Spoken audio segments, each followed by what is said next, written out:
ciidamada dowladda federaalka ee Soomaaliya ayaa howlgallo isbaar qaadis ah waxa ay ka sameeyeen deegaano hoos yimaada degmada Walaweyn ee gobolka Shabeellaha Hoose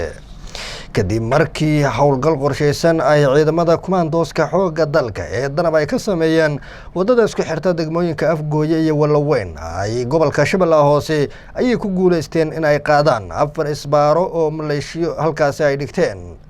taliyaha guutada 7 ciidanka xoogga dalka danab gaashaanle dhexe Umar Abdirahmaan Abuukar ayaa sheegay in ay fuliyeen amarka xeer ilaalinta maxkamadda ciidamada qalabka sida ee Soomaaliya kaasi oo ahaa in deegaanka isbaarooyinka sharci darrada ah ee gaadiidka dadweynaha looga qaado lacagaha baad ah guud ahaan bal ciribtiro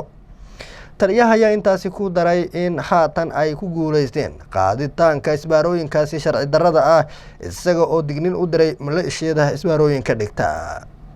waxaan howlgal midaysan ka sameynay sidii loo qaadi lahaa isbaarooyinka oo dhibaatada culus ku hayo degmada Walaweyn amarka xeeraliyaha iyo maxkamadda laga bilaabo maanta kadib wax maleeshiyada ku dhaxaysa kara wax huba ma jiraan degmada Walaweyn waxa la farayaa amarkaas inuu fuliyo taliyaha ururka 54 ee guutada 7 sidaa darteed waxaan codsanaynaa dadka shacabka inay kala shaqeeyaan si amni buuxa loo helo degmadan problemkeeda iyo wixii soo laabteen dad badan oo shacab waxba galabsana naftooda ku waayay aad iyo aad uga xunaa inta ku dhimata Allah u naxariisto inta dhaawacana Ilaahay caafiyo waxna jeed doona insha Allah ta'ala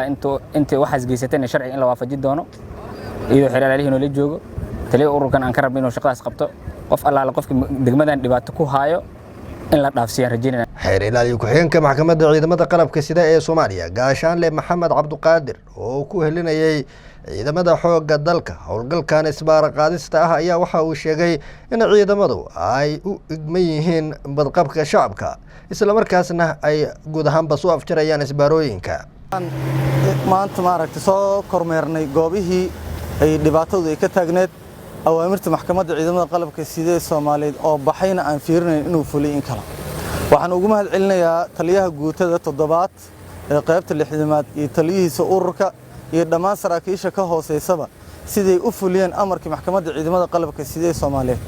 deegaankan Shabeellada Hoose gaar ahaan degmada Walaweyn waxa dhibaatada ugu weyn ahay isbaarada maxkamadda markay timid tilaabooyinkii koowaad ay qaado waxay ahayd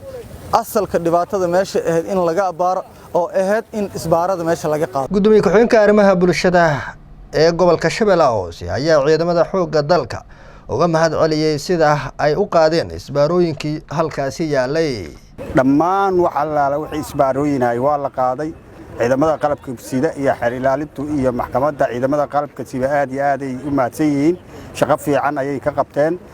maaragtay gobolka inta dhimanna waa dhameystiri doonaa laakiin eriyada Walaweyn dhammaan waa la qaaday